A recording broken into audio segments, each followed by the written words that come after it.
Halo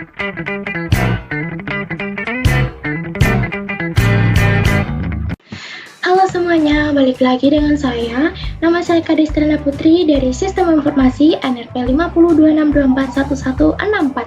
Di sini kita akan mempelajari suatu terkait dengan operating system basic. Di lab 2.3.5 kita akan mempelajari dan mempraktekkan menggunakan port scanner untuk mendeteksi open ports. Di sini kita akan belajar tentang Nmap, port scanner, dan network mapping. Jadi Nmap ini merupakan pemindai port dan juga pemapping si jaringan alat untuk mendeteksi open port. Nah, si Nmap ini merupakan open source yang digunakan untuk mendeteksi jaringan dan juga audit security. Nah, di sini si Nmap ini akan mendeteksi sebuah mesin lokal yang termasuk mesin lokal yang bisa yang buka dan juga yang tidak terkelola. Nah, bahkan semua workstation itu pasti membutuhkan suatu service untuk berkomunikasi dan juga meluncurkan perintah seperti printing, sharing file, dan juga membrowser sebuah website. Nah, kita akan belajar juga tentang TCP dan UDP.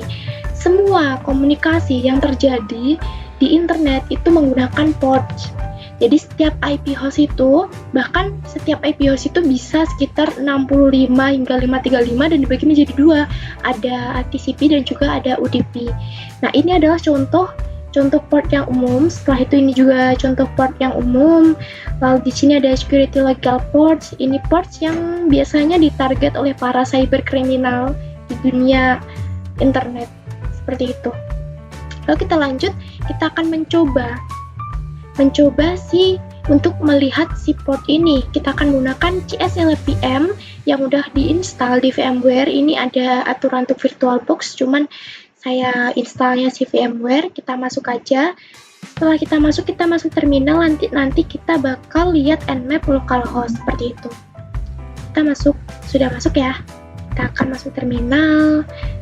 Lalu kita akan besarin sedikit seperti ini, lalu kita ketik Nmap localhost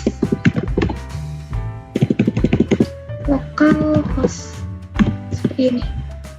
Nah, di sini ada reportan dari localhost yang terbuka. Ada ini FTP, SSH, Telnet, dan juga IPP. Ini adalah nomor portnya, mereka termasuk di TCP seperti itu. Lalu setelah kita buka, ini yang terbuka ya, ini yang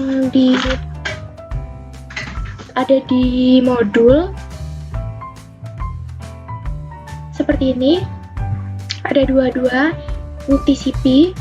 Ini terbuka, ada jadi servernya tuh SSH. Ini ada Telnet, portnya 23, TCP itu terbuka juga, ada 631, ini TCP juga, ada IPP, Internet Printing Protocol. Nah, seperti itu.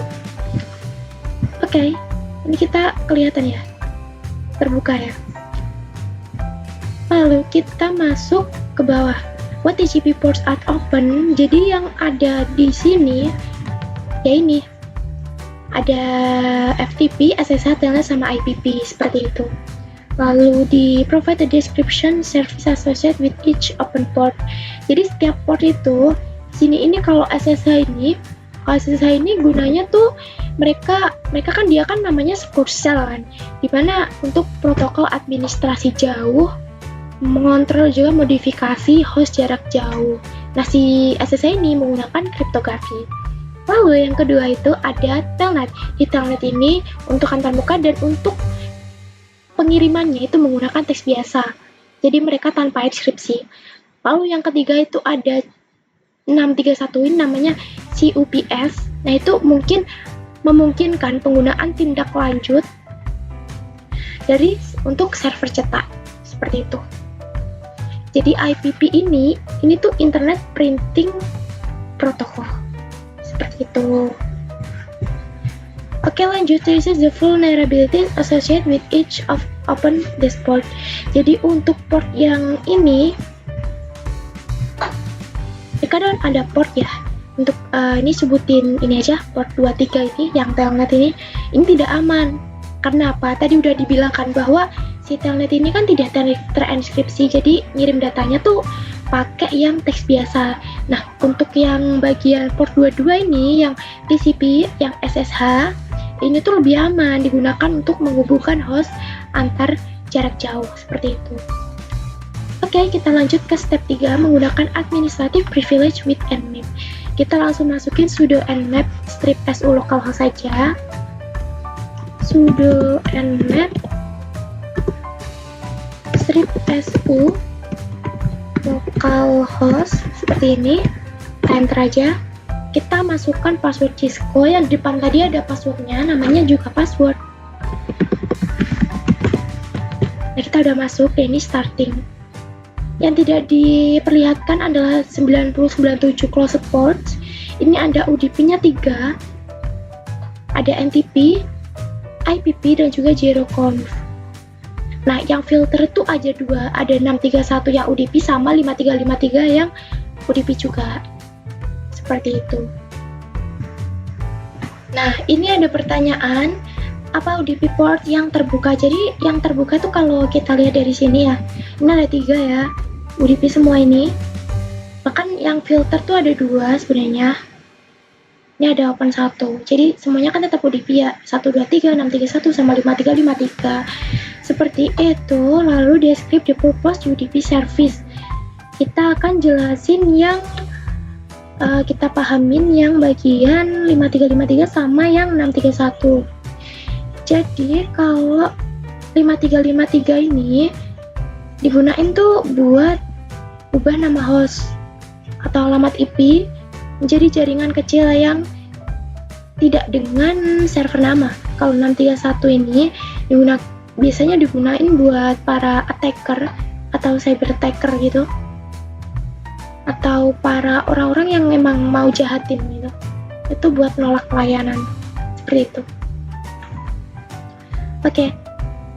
This is the vulnerability associated with each of other ports. Kalau di situ kalau buat 631, nah untuk vulnerability associated ini, kalau si 631 itu bakal memungkinkan para hacker atau orang-orang yang jahat itu nyerang, dan mereka tuh pada menolak layanan seperti itu. Layanannya tuh ditolak-tolak. Seperti itu, kayak persetujuan. Nah, kalau si 5353 ini tetap untuk mengubah nama host menjadi alamat IP dengan jaringan kecil dan tidak ada server namanya, seperti itu. Lalu kita akan mencoba nmap strip sv localhost. Nmap strip sv localhost. Ini masih loading. Oke, karena kita ini lama ya, kita coba kita masuk lagi. Oke, ini nmap strip sv localhost. Semoga ini lebih cepat ya, soalnya tadi tuh kayak lama gitu. Oke, ini udah ada. Dan ini ada open yang FTP SSH telnet. Seperti ini tampilannya. Dan ini mungkin berbeda dengan adanya yang ini, TCP ini. Ini ada 2223 juga. Sama. Cuman tidak ada 631 ya. Seperti di modul. Oke. Kita lanjut lagi untuk capture SSH case. Kita akan lihat kunci dari SSH-nya. Dengan cara kita masuk ke VMware, kita masuk terminal tadi, kita ketik nmap strip a localhost. Kita akan pakai localhost terus. Seperti ini. Lalu kita setelah ini akan mengetahui isi case dari SSH tersebut, seperti itu. Nanti bentuknya tuh kayak ini, angka-angka, terus titik, angka-angka, terus titik, seperti itu. Nah, ini.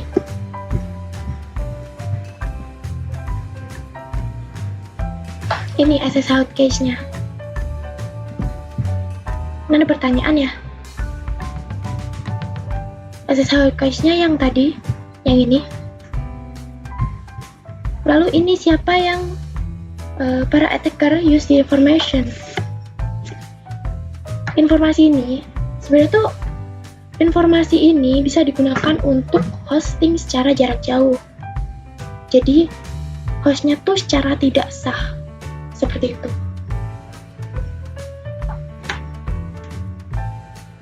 Lalu, how could you prevent the cyber attacker from stealing the key information? Gimana cara melindungi? Cara melindunginya tuh, misal si kunci ini itu kita kirim lewat email atau lewat telepon atau lewat SMS. Itu kan di luar jaringan ya, seperti itu. Oke, kita akan buka yang terakhir, yaitu man and map. Man and map. Di sini ada name, synopsis, description. Seperti itu. Untuk menutupnya kita tinggal pencet maka akan ke quit sendiri. Oke, selesai dari percobaan kali ini. Sekian dari saya. Terima kasih. Dadah.